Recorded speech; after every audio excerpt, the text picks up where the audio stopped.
नेपालमै बसेर महिनाको 1 लाख रुपियाँ कमाउने च्यालेन्जको आज 16औं दिनको भ्लगमा स्वागत छ साथीहरू तपाईँलाई। हिजो चाहिँ मैले तपाईँहरूलाई दुधको भाँडा कसरी सफा गरिन्छ भनेर देखाएको थिएँ।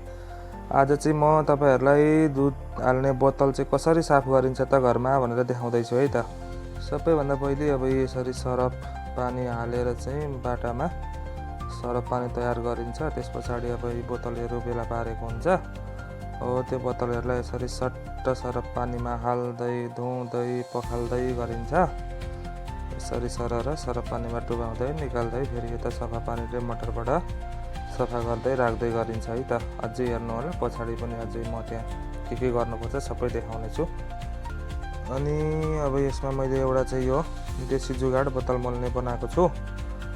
यसरी एउटा फलामको माथि चाहिँ बोरा बाँधेर त्यसलाई यसरी टक्क सरफ पानीमा डुबाएर चाहिँ कुनै बोतल अब त्यो हिजो दुध हालेको बोतलभित्र दागसाग रहेको हुनसक्छ, त्यसलाई मजाले सफा गर्नको लागि यसरी सरफमा डुबाएर चाहिँ भित्रको सबै सफा गरिन्छ। सफा गरेर फेरि यसलाई यसरी दुई पखाली गरेर टक्कसँगले सफा बनाइन्छ है त साथीहरू।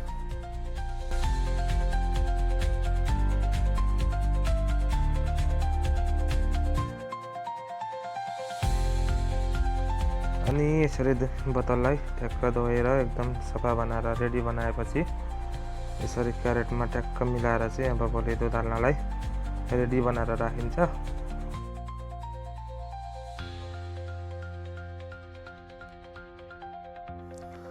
अनि यस पछाडि अब यो दुध नाप्ने लिटरलाई पनि एकदम राम्रोसँग सफा गर्नुपर्ने हुन्छ।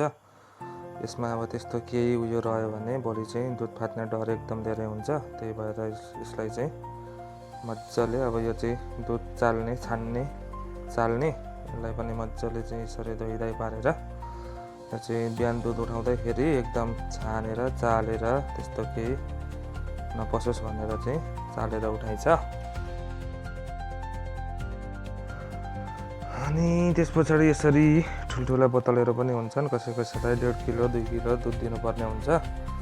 उहाँहरूलाई पनि यसरी ट्याक्कसँगले सरफ पानी साबुन लगाएर चाहिँ भित्रभित्र साफ गरेर मजाले धोएर यसरी आँखाभित्र हाली हेरिन्छ बाँकी त्यस्तो फोहोर छोडियो कि नराम्रो भयो कि भनेर।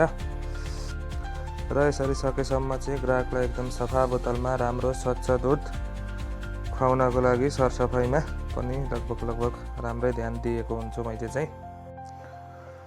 र अब तपाईँहरूलाई केही बा यस्तो बोतल राम्रो हुँदैन कि धोको हुँदैन कि जस्तो लागेको थियो भने आज चाहिँ मैले यो डाउट पनि तपाईँहरूलाई क्लियर गरिदिएको छु। अनि तपाईँहरूलाई अब यो मेरो बोतल सफा गर्ने तरिका कस्तो लाग्यो, केही डाउट सल्लाह सुझाव भएदेखि कमेन्ट गरेर भन्नु होला है त। र भिडियो कस्तो लाग्यो एकदम तपाईँले लाइक कमेन्ट फलो गरेर साथ दिनु होला।